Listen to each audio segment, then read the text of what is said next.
The alarm screamed through the bridge of the horizon's edge. Captain Deho jumped from his chair and stared at the screen. A small ship floated in the darkness of space, damaged and leaking air. It was not sending any signals. It just drifted like a dead thing among the stars. "Should we check it out, Captain?" asked Jiwoo, his first officer. She stood next to him, her hand ready on the weapon's control. Deho nodded. "Yes, get us closer. Something feels wrong about this." The horizon's edge moved slowly toward the damaged vessel.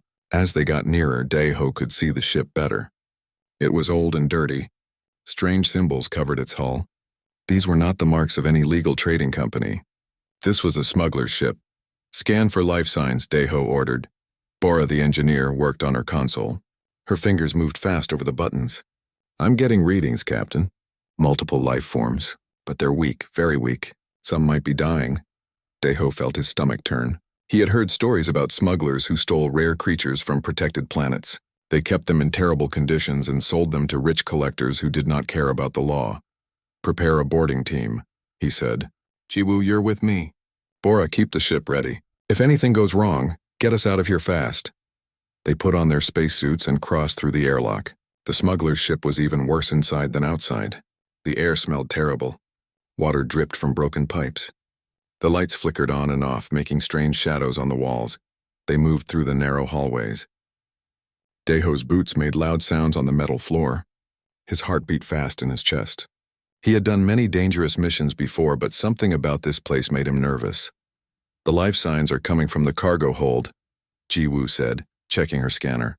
"Down this way." They found the cargo hold at the back of the ship. The door was stuck, so they had to force it open with a metal bar. When it finally opened, Deho stepped inside and stopped. He could not believe what he saw. Cages filled the room. Dozens of them. Inside were creatures from all over the galaxy. Most were dead. Some were dying. The smugglers had abandoned the ship and left everything behind to die slowly. "This is horrible," Jiwoo whispered. Her voice shook with anger. Deho moved between the cages, looking at each one. His hands became fists. He wanted to find whoever did this and make them pay. But first he needed to help any creature that was still alive. In the back corner, almost hidden in the darkness, he found a small cage. Inside were two tiny creatures. They looked like lizards, but Deho knew they were not. Even though they were small and sick, he could see the shape of their bodies. The small wings folded against their backs. The intelligent eyes that watched him. "Dragons," he breathed. "These are dragons." Jiwoo came to stand beside him. "That's impossible. Dragons went extinct years ago. Everyone knows that, but Deho was sure. He had studied xenobiology in the academy. He remembered the pictures of dragons from the old databases. These babies matched those pictures perfectly. One had scales that were deep red, like fire. The other had scales that were dark blue, like the night sky. The red one lifted its head and looked at him. It made a small sound, weak and sad. It was asking for help. Deho's hands moved before his brain could stop them. He opened the cage and reached inside. The dragons were so light. Their bodies felt hot against his gloved hands. They were barely breathing. "Captain, we can't take them," Jiwoo said. "The regulations are clear. Unknown alien creatures must be reported to the authorities. We could lose our licenses. We could go to prison." Deho looked at the two small dragons in his hands. They were dying. If he left them here or gave them to the authorities, they would be taken to some research lab. Scientists would study them, test them, keep them in small cages for the rest of their lives. "I don't care about the regulations," he said quietly. "I'm taking them." Jiwoo stared at him for a long moment. Then she sighed. "Bora is not going to be happy about this." They carried the dragons back to the horizon's edge. Deho took them straight to the medical bay. He laid them gently on the examination table and started checking their vital signs. Both dragons were very sick. They had not eaten in days. Their bodies were covered in cuts and bruises. For the next 3 days, Deho barely slept. He stayed in the medical bay, caring for the dragons every hour. He fed them special nutrients through small tubes. He cleaned their wounds. He kept them warm under heating lamps. Slowly, very slowly, they began to get stronger. On the 4th day, the red dragon opened its eyes fully for the first time. It looked around the medical bay, then its eyes found Deho. It made a small chirping sound and tried to crawl toward him. Deho smiled. He picked up the little dragon and held it close to his chest. The dragon pressed its head against him and made a happy purring sound. The blue dragon woke up next. It saw its sibling with Deho and immediately wanted to join them. Deho laughed and picked up the second dragon too. Now he had one in each arm. "You two are going to be trouble, aren't you?" he said softly. Both dragons made happy sounds and snuggled closer to him. Jiwoo came to check on them. She stood in the doorway and watched Deho sitting with the two dragons. "They really like you," she said. "I think they think I'm their parent," Deho replied. "They imprinted on me. It happens with some species. The first thing they see when they're sick or scared becomes their family. What are you going to name them?"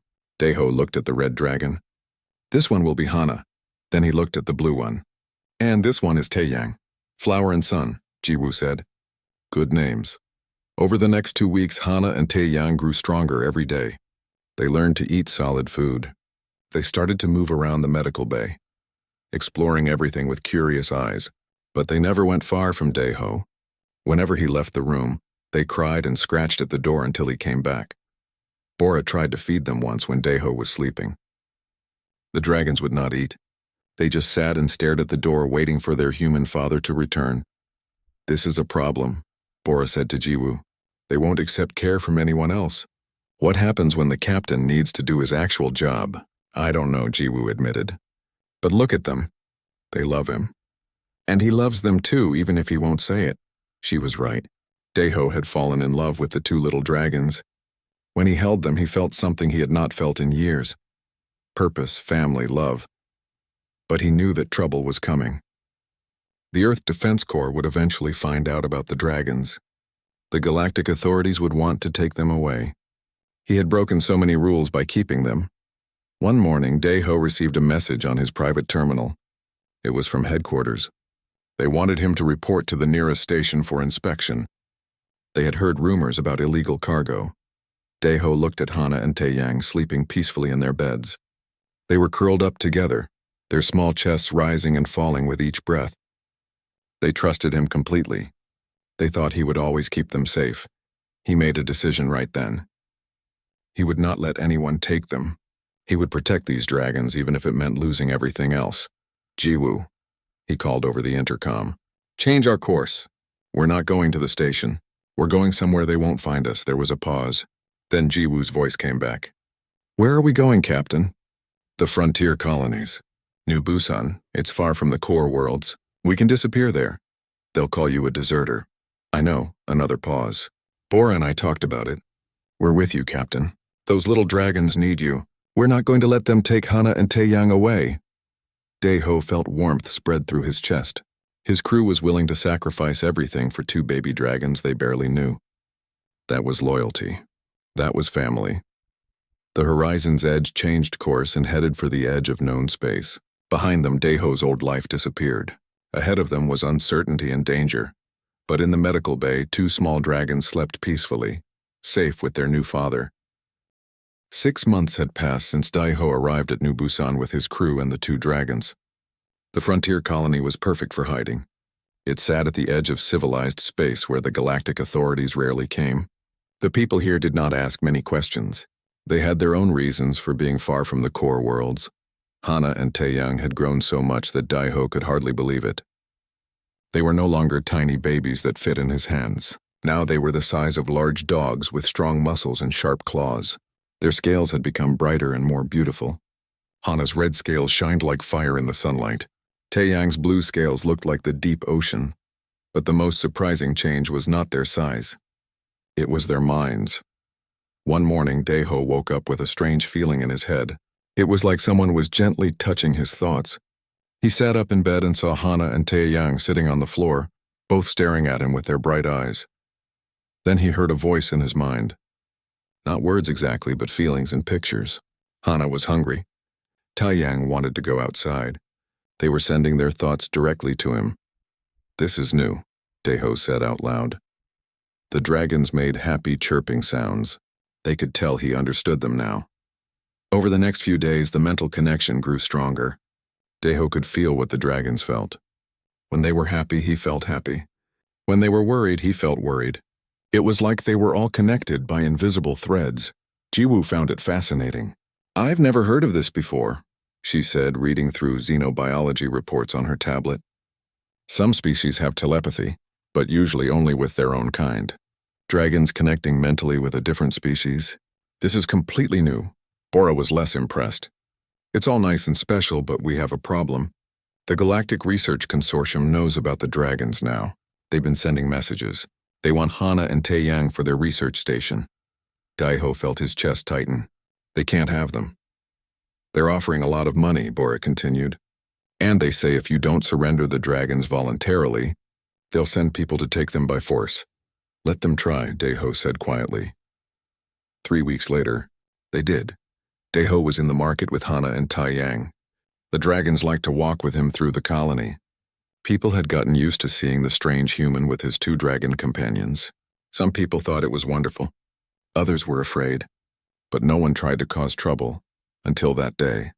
6 armed men appeared from different directions. They wore black armor and carried heavy weapons.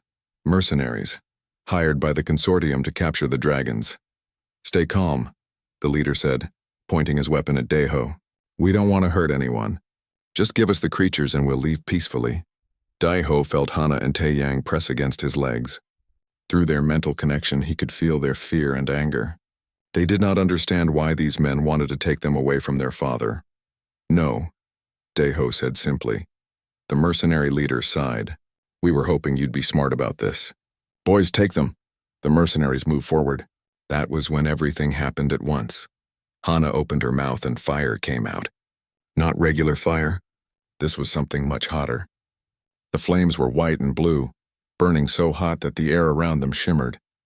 The fire hit the nearest mercenary's weapon and melted it instantly. The man screamed and dropped the smoking metal.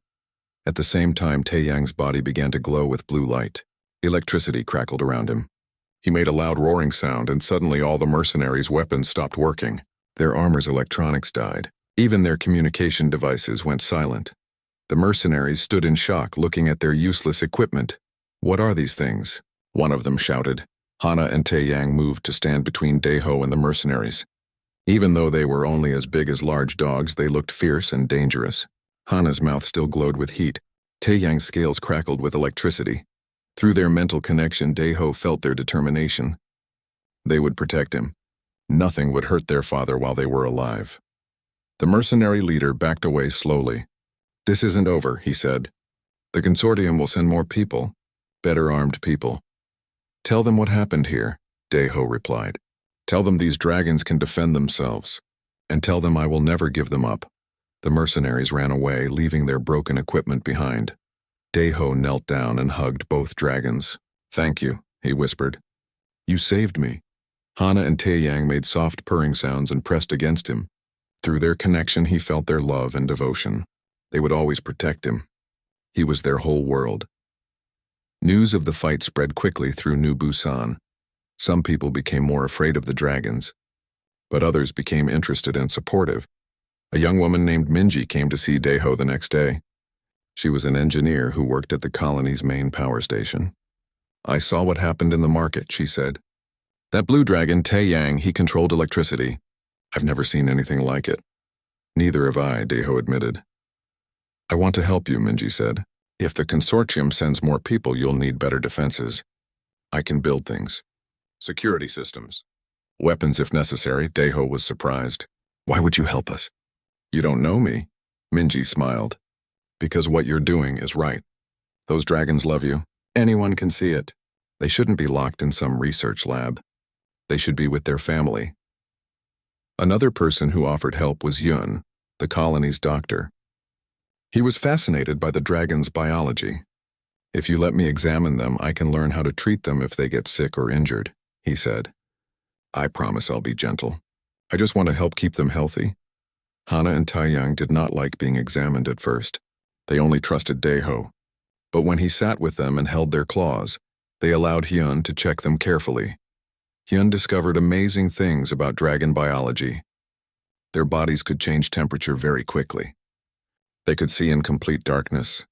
Their scales were stronger than most metals, and their brains were highly developed, capable of complex thought and emotion. They're not just animals, Hyun told Daiho.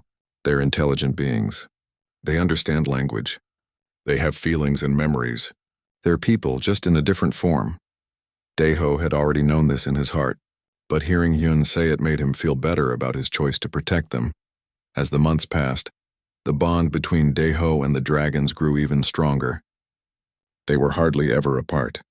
When Daeho worked on the horizon's edge doing repairs and maintenance, Hana and Taeyang stayed nearby. They could not help with the work, but they wanted to be close to him. At night they slept in his room. They were too big for beds now, so they slept on the floor beside him. But sometimes in the middle of the night, Daeho would wake up and find them trying to squeeze onto his bed anyway. He always laughed and made room for them. Their mental connection allowed them to communicate in ways that amazed everyone who saw it.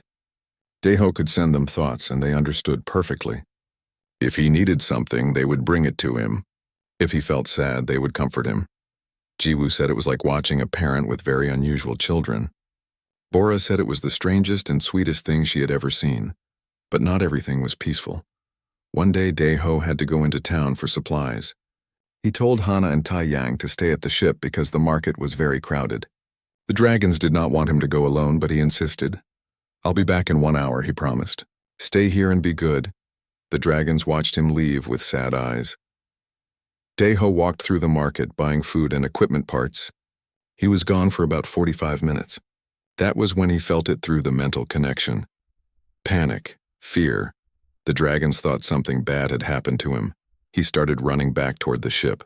When he arrived, he found Hana and Taeyang in a terrible state. They were crying and scratching at the door. They had knocked over furniture and broken things in their distress. "I'm here," Daeho called. "I'm okay." "I'm sorry." The dragons rushed to him and pressed against him so hard they almost knocked him over. They made sad whimpering sounds. Through the connection, he felt their overwhelming relief and their fear of losing him. "I'm sorry," he said again, hugging them both. "I didn't know you would worry so much. I won't leave you alone like that again." After that incident, Daeho realized just how deeply attached the dragons were to him. They were not just loyal pets. They were not just protective companions. They were obsessed with him in a way that was almost frightening. If he left their sight for more than a few minutes, they became anxious. If another person stood too close to him, they moved between them protectively. If he got hurt, even just a small cut, they became very upset. "This level of attachment isn't normal," Jiwoo said, watching the dragons follow Daeho everywhere. "Even for bonded animals, this is extreme." "Maybe it's because I saved them when they were dying," Daeho suggested. "Maybe they think they owe me their lives." "Or maybe," Hyun said thoughtfully, "this is just how dragons love. With everything they have. No half measures. Complete and total devotion." Daeho looked at Hana and Taeyang. They stared back at him with their intelligent, loving eyes. He had given them life and safety. In return, they had given him their entire hearts. It was a heavy responsibility. But Daeho would not change it for anything in the galaxy. Late at night, when the colony was quiet and the stars shined bright, Daeho sat outside. The stranger arrived on New Busan on a cold morning when frost covered the ground. Nobody saw the ship land. One moment the landing pad was empty, and the next moment there was a vessel there. It was sleek and beautiful, made from materials that seemed to shift colors in the light. Daeho was having breakfast with Hana and Taeyang when Jiwoo rushed in. Her face was pale and worried. "Captain, we have a visitor. You need to see this." "And what kind of visitor?" Daeho asked, already standing up. Hana and Taeyang sensed his concern and moved close to his sides. "Come look for yourself." Outside the ship, standing in the early morning light, was a dragon. But this was not a baby like Hana and Taeyang. This dragon was enormous. It stood as tall as a building with scales that shimmered gold and silver. Its eyes were ancient and wise. When it breathed, small sparks of fire came from its nostrils. Daeho stopped walking. His mouth opened, but no words came out. Through the mental connection, he felt Hana and Taeyang's reaction. They were terrified. They pressed against Daeho's legs, trying to hide behind him even though they were now too big to hide behind anyone. The giant dragon lowered its massive head to look at them. Then it spoke. Its voice was deep and powerful, echoing in Daeho's mind. "Do not fear me, little ones. I am Kilmin of the Drakkar remnant. I have searched for our people across the galaxy for many years. I never thought I would find hatchlings alive and well." Daeho found his voice. "You're a dragon. A real adult dragon?" "Yes," Kilmin said, now looking at Daeho with curiosity. And you are the human who saved these children. I have heard the stories spreading through the underground networks. A human with 2 bonded dragons. I had to see if it was true. How did you find us? Word travels fast among those who live in the shadows, Kuhlman replied. When a human fights mercenaries with dragons at his side, people talk. And some of those people know how to reach the remnant. The remnant? Kuhlman nodded his great head. When our homeworld died, not all dragons perished. Some of us escaped. We have been hiding in the dark places of the galaxy, surviving however we can. We are few, so very few. That is why finding these little ones is so important. Deho felt Hana and Taeyang press harder against him. Through their connection, he understood. They were afraid Kuhlman would take them away from their father. I'm not giving them to you, Deho said firmly. I don't care who you are. They're my family. To his surprise, Kuhlman laughed. It was a warm, rumbling sound. I would not try to separate you even if I wanted to. These hatchlings have bonded with you. Look at how they hide behind you, how they seek your protection even from one of their own kind. You are their father in every way that matters. I don't understand. What do you mean by bonded? Kuhlman settled down on the ground, making himself less intimidating. Dragons do not bond easily. We are proud and independent by nature. But when a dragon is very young and very vulnerable, sometimes they will bond with another being, someone who saves them, someone who shows them kindness when they are most helpless. This bond goes deeper than friendship or loyalty. It becomes part of their identity. You are not just important to them. You are essential to them. That's why they panic when I leave, Deho said, understanding now. Yes. To them, being away from you is like being unable to breathe. They cannot imagine existing without you. It is the most sacred bond in dragon culture. Jiwoo had been standing quietly nearby, listening. Now she spoke up. Is this bond normal? Is it healthy? Kuhlman considered the question. It is rare, very rare. In our long history, I have only heard of a few dozen cases. And never with a human. Dragons can only bond with beings who possess exceptional courage and compassion. These qualities are necessary for the bond to form. So Deho must have these qualities? Jiwoo asked, obviously.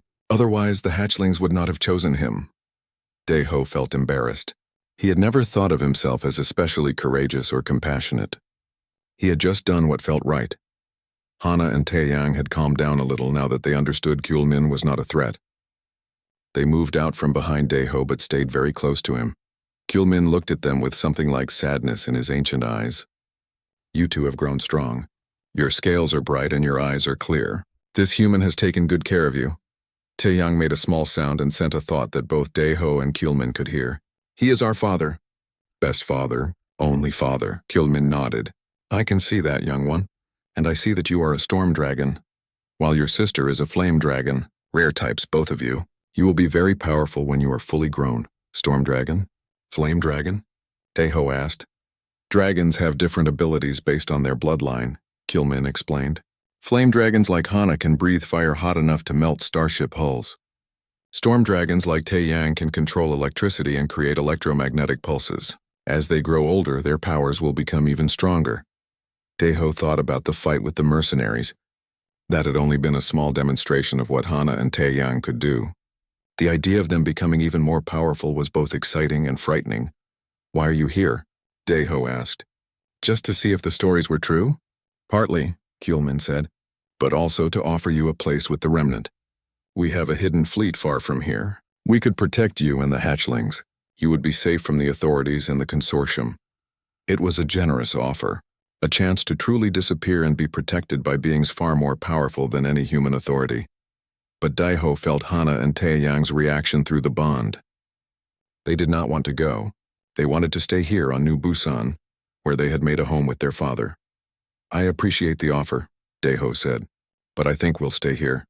Kuhlman studied him for a long moment. The hatchlings refuse to go. Their obsession with you is strong.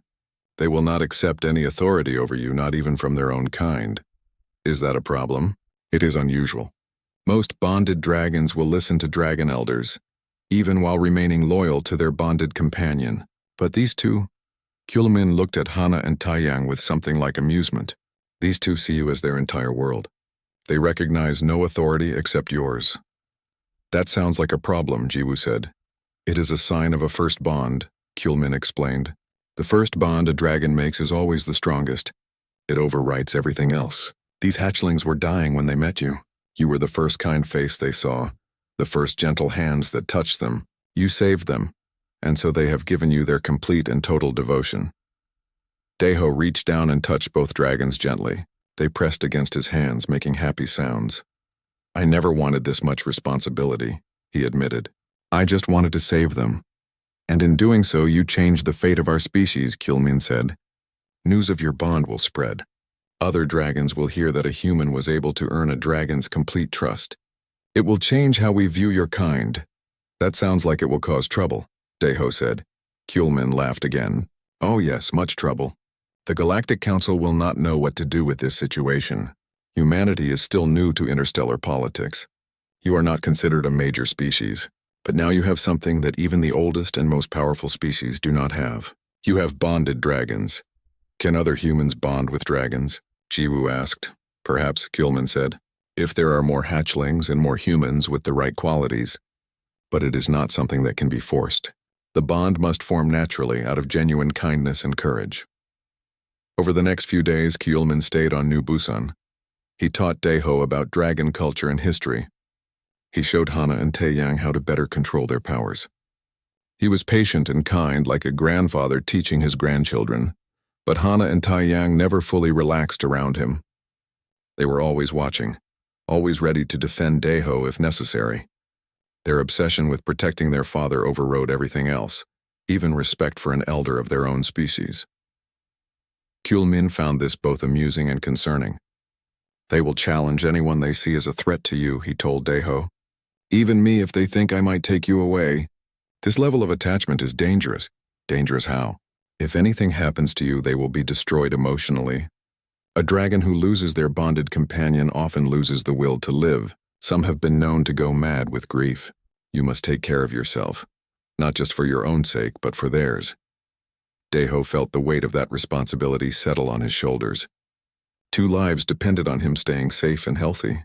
2 powerful, intelligent beings who loved him completely. Before Kulmin left, he gave Deho a small device. This is a communicator. If you ever need help, use it to contact the remnant. We may be few, but we are still powerful. And now that you have saved 2 of our children, you are under our protection. Thank you, Deho said. Kulmin looked at Hana and Taeyang one last time. Grow strong, little ones, and take care of your father. He is precious.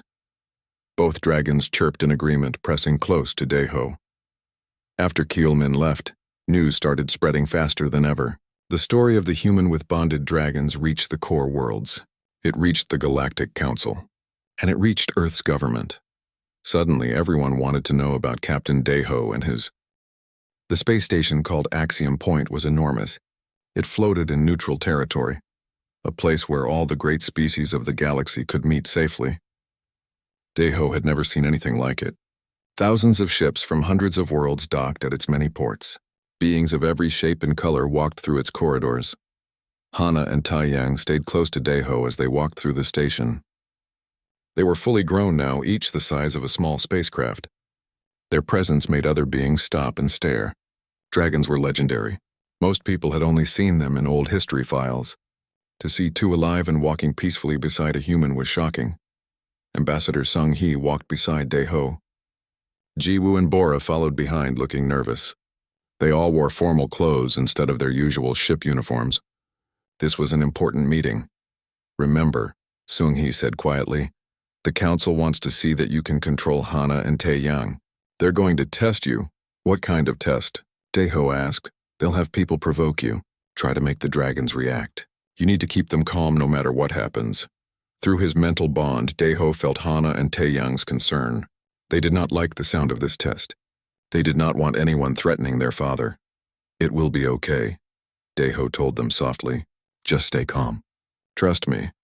Both dragons sent back feelings of agreement but also worry. They would try to stay calm for him. But if anyone really tried to hurt him, all promises were off. The council chamber was huge and circular. Representatives from dozens of species sat in raised seats around the edge. In the center was an open space where Deho was told to stand. Hana and Taeyang stayed right beside him, one on each side. A tall alien with blue skin and 4 arms stood up. This was Counselor Vex, the leader of the session. "We are here to evaluate the human Deho and his bonded dragons. This bond is unprecedented in our galactic history. We must determine if it represents an opportunity or a threat." "My dragons are not a threat," Deho said clearly. His voice echoed in the large chamber. "That remains to be seen," Vex replied. "We have arranged a demonstration. You and your bonded companions will be exposed to various stimuli. We will observe how they react and how much control you have over them." "What kind of stimuli?" Deho asked, though he already knew he would not like the answer. "People will enter the chamber and act aggressively toward you. They will not actually harm you, but they will appear threatening. Your dragons must remain calm and not attack. Can you ensure this?" Deho looked at Hana and Taeyang. Through their bond, he sent them feelings of calm and trust. "Can you be good for me, even if people act mean?" Both dragons sent back reluctant agreement. They did not want to, but they would try because their father asked them to. "We'll do our best," Deho told the council. Vex nodded. "Then let us begin." Doors opened around the chamber and people started entering. They were various species, all wearing protective armor.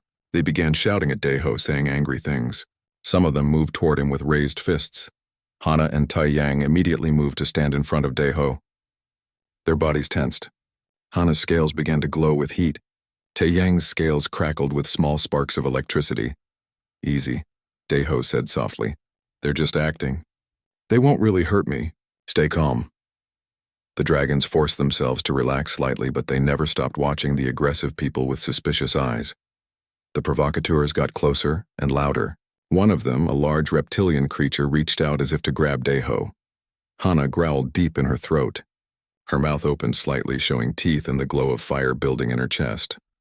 "No," Deho said firmly. "Stand down, Hana." The dragon closed her mouth, but she did not stop growling. Through the bond, Deho felt her intense desire to protect him. It took all her willpower to obey. The council members watching seemed impressed. Counselor Vex nodded. "Acceptable so far, but let us increase the difficulty." The provocateurs became even more aggressive. They pushed closer. One of them actually shoved Deho, making him stumble backward. That was too much for Taeyang. The dragon roared and sent out a pulse of electromagnetic energy. All the lights in the chamber flickered. The provocateur's armor sparked and smoked. "Taeyang, stop!" Deho commanded. The dragon immediately cut off the power, but his eyes were wild with anger. Through the bond, Deho felt Taeyang's fury. Someone had touched his father. Someone had pushed him. This was unacceptable. "I'm okay," Deho said, putting his hand on Taeyang's scales. "See, I'm not hurt. You have to stay calm." The dragon made a whimpering sound, but nodded. "This is more difficult than we expected," one council member said. "The dragon's protective instincts are extremely strong." "Perhaps too strong," another added. "They may be too dangerous to allow in civilized space." Deho felt anger rise in his chest. These people were judging his dragons, his family, as if they were just dangerous animals. "They're only reacting because they love me." "That's not dangerous. That's loyalty." "Loyalty that could get people killed," Vex said. "What if someone accidentally bumped into you on a crowded street? Would your dragons attack them?" "No, because they can tell the difference between an accident and a threat," Deho replied. "They're intelligent. They understand context." "Let us test that," Vex said. More people entered the chamber, but these people were not acting aggressive. They were just walking normally, going about regular activities. Some of them passed close to Deho, but they were clearly not threatening him. Hana and Taeyang watched carefully but did not react aggressively. They could tell these people were not dangerous. Then one person accidentally bumped into Deho while passing by. The dragons tensed but did not attack. They watched to see if Deho was upset. When he just smiled and said "excuse me" to the person, the dragons relaxed. "Good," Vex said. "They can differentiate between real threats and accidents. But there is one final test." Deho did not like the way Vex said that. "What test?" "We need to see what happens when you are in actual danger. We need to know if your dragons can control themselves even when they believe you might be killed." "That's too dangerous," Sung-hee protested from her seat. "You could actually hurt him." "We will use non-lethal weapons," Vex assured her. "But the threat must appear real or the test is meaningless." Before Deho could protest, the doors opened again. This time, armed soldiers entered. They pointed weapons directly at Deho. These were not just for show. These were real weapons. even if they were set to non-lethal settings. Hana and Taeyang immediately went into full defensive mode. Hana's entire body began to glow with heat. The air around her shimmered. Taeyang's scales crackled with so much electricity that small lightning bolts danced across his body. "Stand down," Daeho shouted at his dragons. But through the bond, he felt their absolute refusal. This was a real threat. They would not let anyone hurt their father. One of the soldiers fired. The blast hit Daeho in the chest and knocked him down. It did not really hurt much, but it looked bad. That was when everything went wrong. Hana roared and breathed fire at the soldiers. Her flames were so hot that the soldiers' armor began to melt immediately. They screamed and ran. Taeyang sent out his strongest electromagnetic pulse yet. Not only did it disable all the weapons in the chamber, it also knocked out the lights and many other systems throughout that section of the station. Both dragons moved to stand over Daeho's fallen body, protecting him with their own bodies.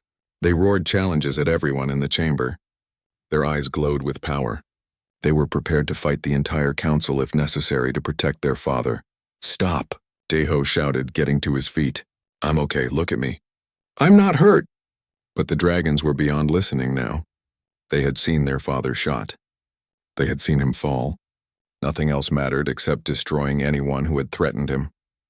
Daeho felt their rage and fear through the bond. It was overwhelming. He had to get through to them before they actually killed someone. He stepped between them and the council, putting himself in the line of fire. "If you want to hurt anyone else, you'll have to go through me first." That got their attention. Both dragons stopped and stared at him in confusion. Why was their father protecting the people who had hurt him? "They were testing us," Daeho explained, sending calm feelings through the bond. "They were not really trying to hurt me. It was all pretend, like when we play fight at home. Remember?" Slowly, very slowly, the dragons began to calm down. Hana's glow faded. Taeyang's electricity stopped crackling, but they were still tense and ready to fight again at any moment. "Come here," Daeho said gently, holding out his arms. Both dragons pressed close to him, making worried sounds. Through the bond, he felt their emotional turmoil. They had thought they were losing their father. It had been their worst nightmare come true. "I'm sorry," Daeho said, hugging them both. "I should have told them this test was too much. I should have protected you from this." He looked up at the council with anger in his eyes. "Are you satisfied? You scared them. You made them think I was going to die. What did you expect them to do?" Councillor Vex looked shaken. The power the dragons had displayed was far greater than anyone had expected. "We did not realize the bond was so strong, or that they would react so violently." "They're not violent," Daeho said firmly. "Us. They're protective. There's a difference. You created a situation where they thought I was in mortal danger. Of course they defended me. That's what 3 years had passed since the test at Axiom Point. The galaxy had changed, and so had humanity's place in it. Earth now had better trading ports, more colony worlds, and respect from species that had once ignored them. All because one human had shown kindness to 2 dying baby dragons. Daeho stood on the balcony of his home on New Busan, watching the sunset paint the sky in shades of orange and purple. Behind him, he heard the familiar sound of large wings. A shadow passed over him as Hana landed gracefully on the large platform he had built for the dragons. A moment later, Taeyang landed beside his sister. Both dragons were magnificent now. Hana's red scales gleamed like rubies in the fading light. She was powerful and graceful, with wings that could carry her faster than most spacecraft. Taeyang's blue scales shimmered like sapphires. He had grown even larger than Hana, with electricity constantly dancing across his scales in beautiful patterns. "Did you have a good flight?" Daeho asked, smiling at them. Both dragons made happy sounds and pressed their massive heads against him gently. Through their mental bond, they sent him feelings of joy and contentment.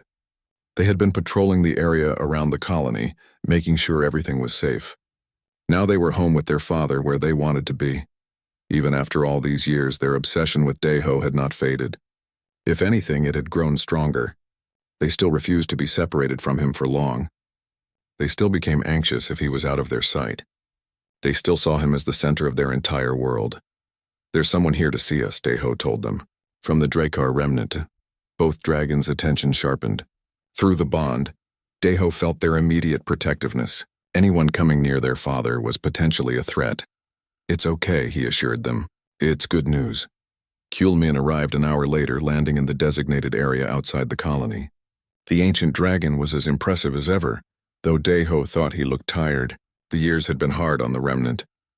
"Greetings, Daeho," Kulmin said, his mental voice warm, "and greetings to you, Hana and Taeyang. You have grown into fine dragons." Hana and Taeyang acknowledged the elder dragon politely, but they positioned themselves between him and Daeho. Even an elder of their own species was not allowed too close to their father without careful watching. Kulmin noticed this and made an amused sound. "Still so protective. Some things never change." "They can't help it," Daeho said, though he felt a bit embarrassed.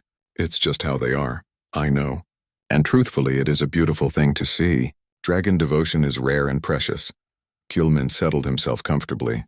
"But I come with important news. We have found more eggs." Daeho's heart jumped. "Dragon eggs? Are they alive?"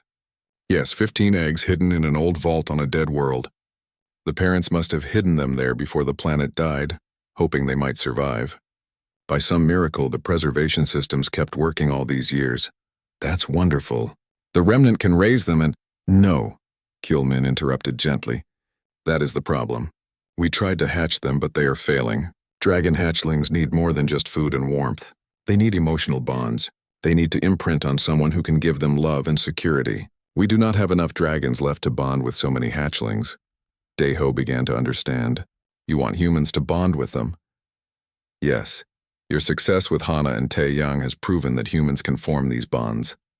If we can find more humans like you, we might save these hatchlings. We might save our entire species." It was an enormous responsibility. Daeho thought about his own experience with Hana and Taeyang. The sleepless nights caring for sick babies, the constant vigilance as they grew, the overwhelming love and devotion they gave him, which was beautiful but also sometimes difficult to handle. "Not every human can do this," Daeho said carefully. "The person has to be right. They have to be patient and kind. They have to understand what they're taking on. I know. That is why I have come to you. Will you help us find these people? Will you help us create more bonds?" Daeho looked at Hana and Taeyang. Through their bond, he felt their thoughts. They wanted to help other dragons, but they also worried about sharing their father's attention. "You'll always be first," Daeho told them gently. "No matter how many other dragons there are, you two are my first children. That will never change." The dragons made content sounds and pressed against him. "I'll help," Daeho told Kulmin. "But we do this carefully. We screen the humans thoroughly. We make sure they understand what bonding means. And if a bond doesn't work, we don't force it." "Agreed," Kulmin said. "I would expect nothing less from you." Over the next 6 months, Daeho worked with Ambassador Sung-hee and other Earth officials to create a program. They called it the Dragon Bond Initiative. Humans from all over Earth and its colonies applied. Thousands of people wanted the chance to bond with a dragon.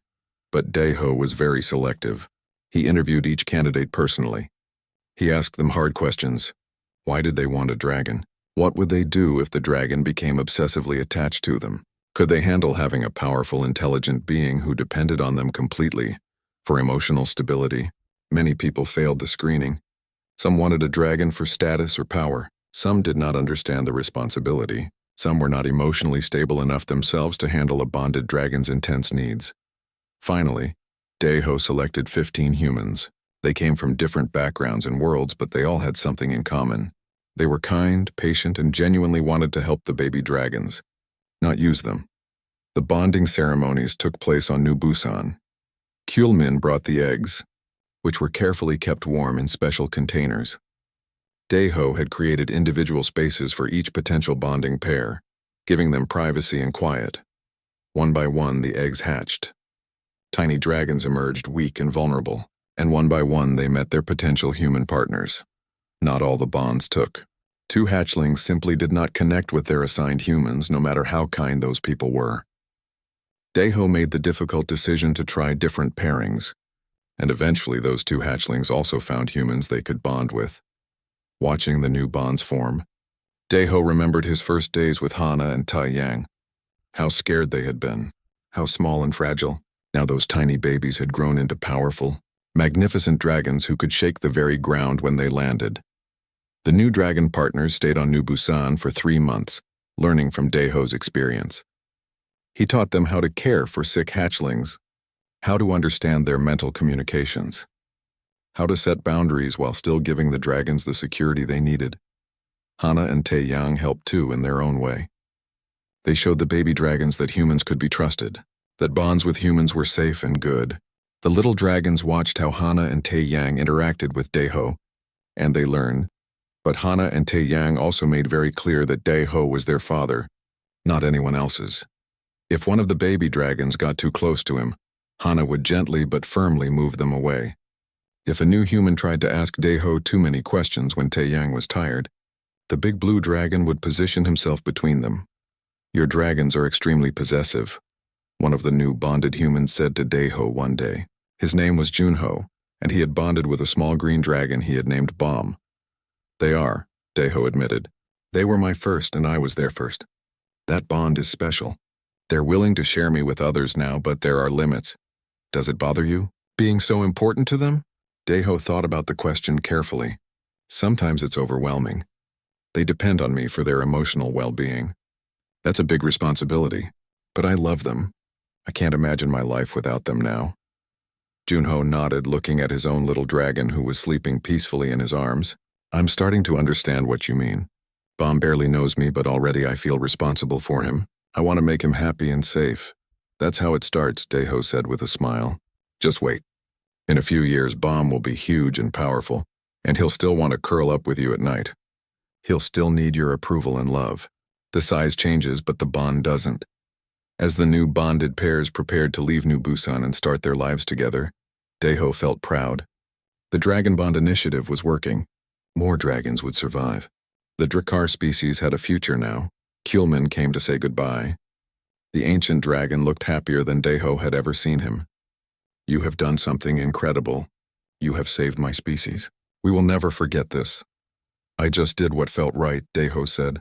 "That is why you were chosen, both by Hana and Taeyang and by fate itself." Kuhlman looked at the two large dragons who stood protectively near Daeho. "Take care of your father, young ones. He is more important than he knows."